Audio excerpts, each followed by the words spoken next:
um começando. Povo do primeiro médio, bom dia, galerinha do ETIP. Aqui é o Hélio de novo e agora com Sociologia, ok? E eu já começo orientando da seguinte forma. Como nós ainda temos, por mais algum tempo de aulas online, eu resolvi nessa semana fazer uma revisão dos principais conceitos, dos principais conteúdos para uma possível PO aí mais adiante, ok? Então assim, se você se lembra, o conteúdo do primeiro trimestre de Sociologia, da apostila são os dois primeiros capítulos, ok? Origem da Sociologia e a Revolução Industrial e a origem da Sociologia, incluindo os três grandes clássicos. Então, no resumo que vocês têm, cai aula 1, o que é Sociologia, 2, Revolução Industrial, 3, Impactos Sociais, 4, Surgimento e 5, os grandes clássicos, Durkheim, Marx e Weber, ok? Detalhe, a última aula do resumo, as duas últimas, 7 e 8, Construção da Sociedade Brasileira, não cai nem na RC e nem na PO, ok? Não adianta ficar carregando demais aí vocês de conteúdo, que seria o capítulo 3 esse daqui. Isso aqui a gente começa depois da prova, ok?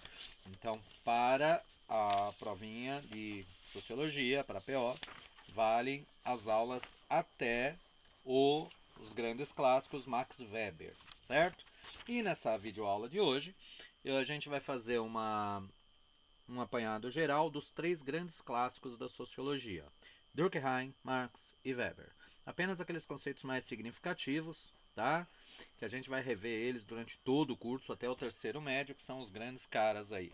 Tá? Lembrando que a sociologia começou com o Auguste Comte. A gente já viu Comte e teve uma aula sobre isso que foi postada, ok? Agora vem os grandes clássicos da sociologia, Emile Durkheim. Tudo bem, meu povo? Ótimo. Vamos lá então. Durkheim, tá?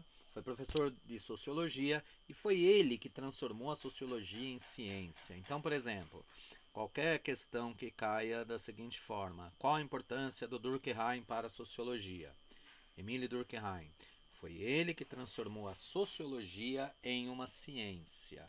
Tá? Antes do Durkheim, a sociologia era mais um campo de estudo iniciado pelo Auguste Comte, ok? Que outros foram seguindo.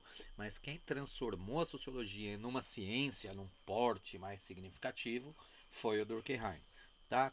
Como ele fez isso? Como é que um conhecimento se transforma em ciência? Tá? Um conhecimento, vamos supor, vou dar um exemplo rápido, vamos supor, que nem eu adoro a série Breaking Bad, tá? Acho super legal, do professor Walter lá, de química lá. A série é belíssima. Vamos supor que eu seja tão fã da série que eu estude tudo, veja o perfil dos personagens, tudo que precisa saber da série. Eu me transformo numa autoridade mundial sobre a série. Esse estudo que eu fiz é uma nova ciência? Eu fundei a Breaking Bad Logia? Não. Por que não? Por que não é ciência? É um estudo científico, mas não é uma ciência específica. Porque eu usei métodos de outras ciências para estudar. Eu usei métodos da psicologia, da geografia, da história, ok? Da química, para poder entender a série. Então eu usei métodos de outras ciências. Para que esse conhecimento se transformasse numa nova ciência, eu deveria ter um método próprio, específico dessa ciência, reconhecido pela comunidade científica. Ok? E foi isso que o Durkheim fez com o estudo da sociedade, tá? Que o Auguste Comte chamava de física social.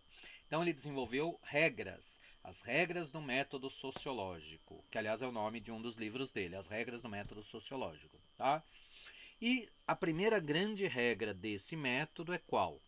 Para você estudar a sociedade, há de se convir que há problemas. Por quê? Primeiro que a sociedade muda constantemente, o próprio pesquisador ele faz parte da sociedade. Tá? Então é difícil ele ter uma neutralidade, ser imparcial. E para um conhecimento ser considerado científico, ele tem que ser o mais imparcial possível. E essa imparcialidade, para o Durkheim, significa tratar os fatos sociais como coisas. Então vou tratar as pessoas como coisas. Como assim coisa? Que absurdo? Não, não é absurdo.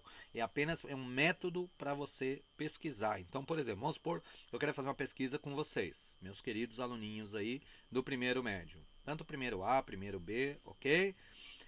eu vou fazer uma pesquisa com vocês. Vai ser difícil eu ser neutro, porque eu tenho um vínculo já com vocês, pessoal, profissional e até sentimental. Então, se eu quero fazer uma pesquisa imparcial, eu tenho que tratar vocês como coisas, como objetos de estudo. É nesse sentido, tá? É nesse sentido que transforma como coisa. Eu tenho que tratar vocês como um objeto de estudo, tentar ser o mais neutro possível. Ok? Lembrando que a sociedade é muito maior do que qualquer indivíduo e o principal objeto de estudo dessa ciência são os fatos sociais. O que é um fato social? Você escovando os dentes em casa não é um fato social, tá? Uma greve é um fato social, um resultado de uma eleição é um fato social, ok?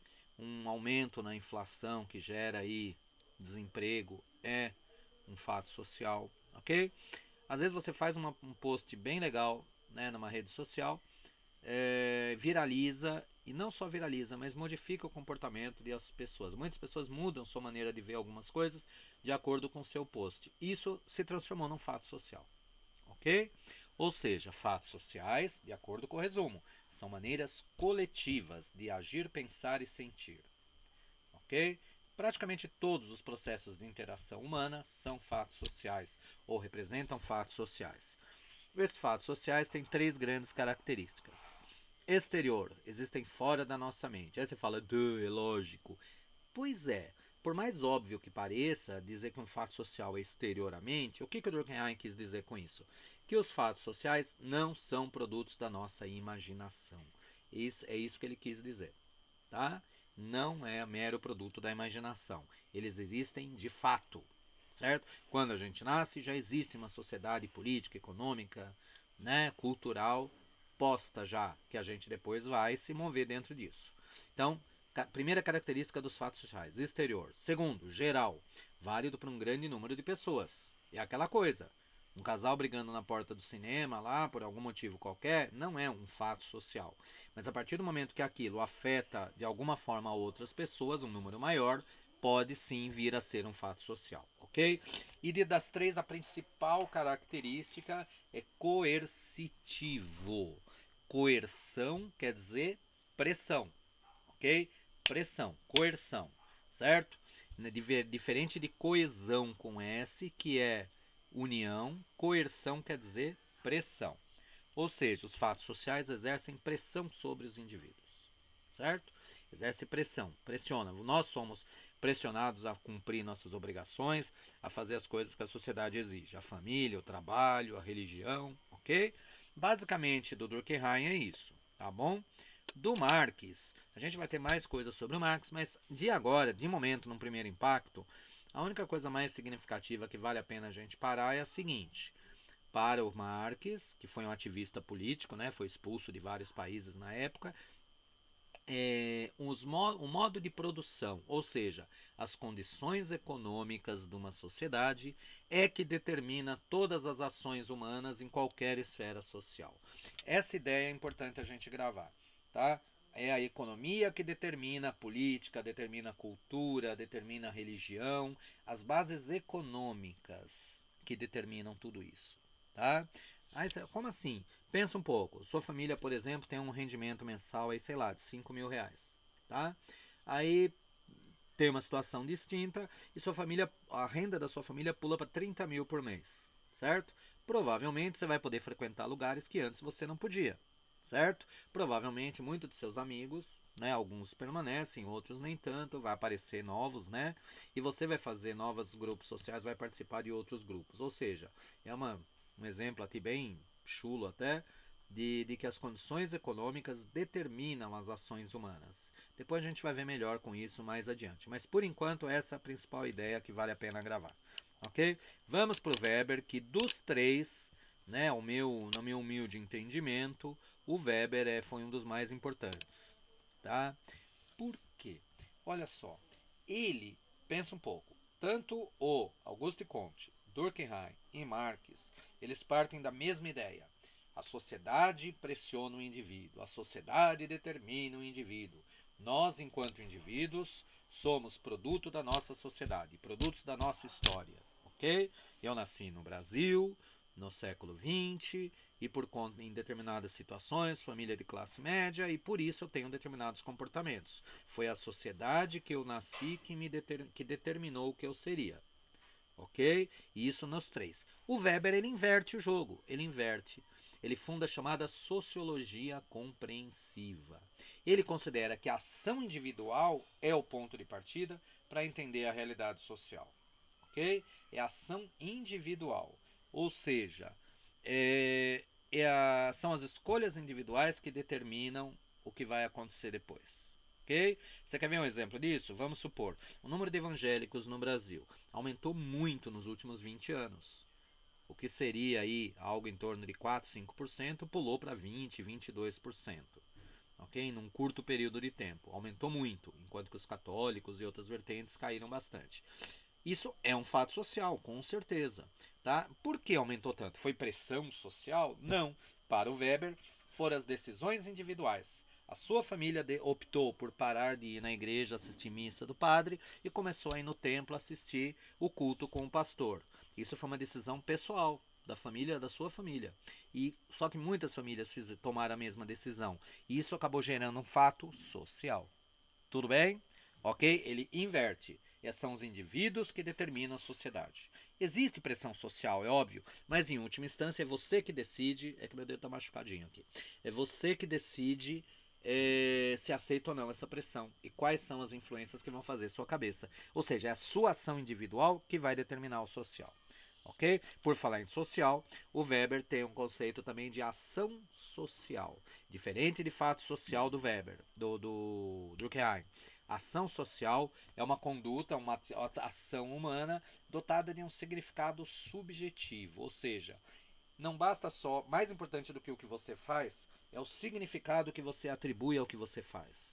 Qual o significado? Eu, por exemplo, como professor, eu me atribuo um significado, né? Eu não estou apenas dando aula para vocês.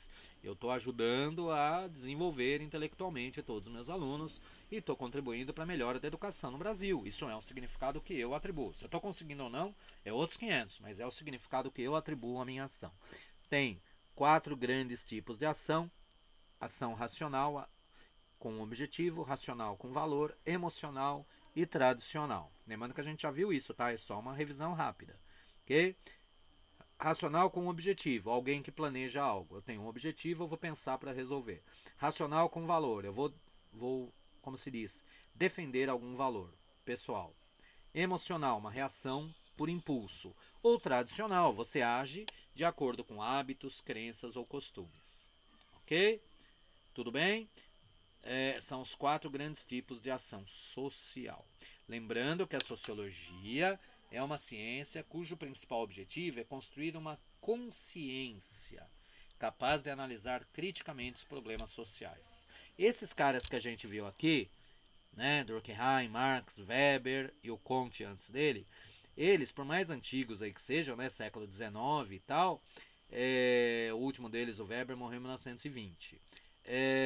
Eles são fundamentais para se entender, porque as categorias mentais, os conceitos que eles criaram, são usados até hoje para entender a sociedade. Tá? Por isso eles são clássicos. Clássico é algo antigo que mantém o seu valor. Tá? Beatles, Led Zeppelin, as bandas antigas aí são consideradas grandes clássicos, né? Clássico é isso. Então, esses caras são os grandes clássicos: Durkheim, Marx e Weber. Ok? O conteúdo termina aqui. Essa aula seguinte, construção da sociedade civil, não cai. Não precisa se preocupar com ela agora. Beleza, meu povo? Então é isso. Muito obrigado pela atenção de todos. Um super beijo. Se cuidem e até a próxima. Hasta